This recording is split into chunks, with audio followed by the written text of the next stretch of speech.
It is September 22nd, 2025. It has been very hot here in Northeast Texas. And the other day I made a video on what I'm about to show you. And the video didn't turn out right. So I'll see if I can't get it done better this time. I've made several videos on some of my passion fruit varieties. Just made another one earlier today inside here, and I've had done several on that plant of my tropical passion. You see all that green bushiness in there. That's a lot of passion vines. But we have here in Northeast Texas our native passion vine, which is also, the fruit is called Maypop. And very delicious, but it's totally different from the tropical passion. And this is basically what I look for when I look for a fruit that's ready, but this may be a little past ready. We'll see. And here's the leaves on this. Let's see. And it's a vine. It sprawls all over the place. Here's a fruit that's not quite ready yet. You can see it's quite a bit different looking. Looks like a smooth. Oh, that just came off of my hand. We'll look at it. I did not mean to pick that, but we'll see. We'll have a look at them, and I'm gonna walk around here real quick, see if I can find another one that looks ready. Okay, so I just found this larger one. You see how much bigger it is on the ground, and that usually signifies that they're ready. Another small one up there. So most of ours we've just let grow wild in this. You can't hardly walk through there, it's so thick, so it's kind of hard to find them sometimes. But they do pop up everywhere. I mean, see right here on the ground in front of me, there's little vines popped up where we have mowed. And a lot of times you see this one on this trellis here. A lot of times we'll put these around the ones that pop up in the yard, and over the year they'll totally fill that trellis up, and then we're able to access the fruit a whole lot easier. Alright, so I'm in the house now, and here's the three. This is the one I picked. That's, of course you can see which one it was, the shriveled up one. And I'm gonna have to take the time and clean my lens. Give me a second. Okay, so we'll look at this a little more close up. So here's what the inside looks like, and the seeds are in these little gelatinous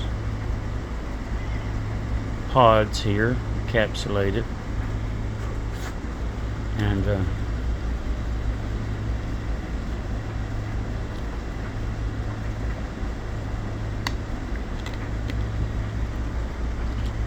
these are a little overripe, and the flavor is not all it could be. It's starting to, I can tell the pods aren't as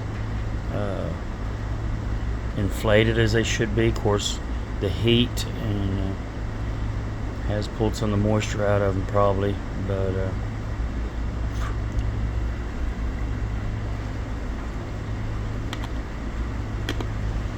not as flavorful as it could be, but smells delicious. Smells very sweet. And when they're green like this, the smell of the rind and the whole fruit, in fact, if it's not ripe all the way, or if it's just kind of in the early stages of development, kind of has a funky odor. This rind isn't real strong. And pull back this membrane. The fruit on this one doesn't, this is the one that I accidentally picked that was still hanging on the vine. The fruit doesn't smell as sweet. Let's try a bit of it.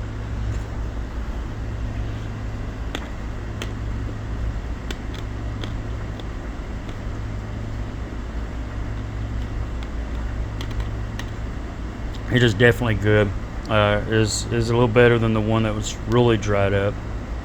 A lot of times you don't eat them till they're almost like this. Maybe not quite this severe. Maybe they'll turn a little bit of this more yellow than green, and then kind of draw up a little bit, get a little wrinkly. and this one is somewhat better. Very sweet, not overly so, but definitely sweet. I crunch up the seed and all,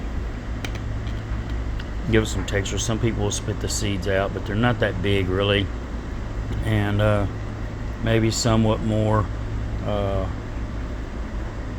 crunchy and definitely larger than what's in, say, a kiwi. So let's look at this bigger one that I found on the ground. It's got a little bit more of a smell than this previous one, but we'll see.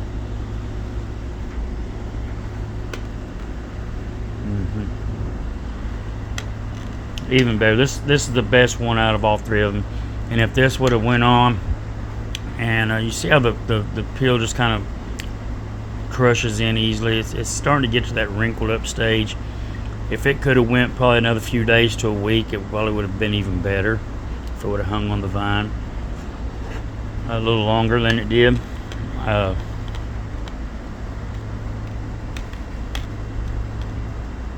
Yeah, I can't really put my finger on it. Somewhere between banana and pineapple, and I don't know, probably not quite mango, but very tropical tasting. And these are, like I said, found wild here in northeast Texas, and a lot of times you'll find them out in the pastures and so on. But when you allow them to climb, it seems they produce better than those just growing out, sprawling in the fields, at least in my opinion. They are a little gelatinous, so if you're kind of a texture person, you know, that may not be, some people would probably describe them as slimy or whatever. They're not really slimy, they're a little juicy and gelatinous. And I really love them. I just scoop them out and eat them by the spoonful, which ain't much more than a couple spoons here in one of these fruits. But just wanted to give a little insight into our local passion flower slash aka whatever known here as Maypops. God bless.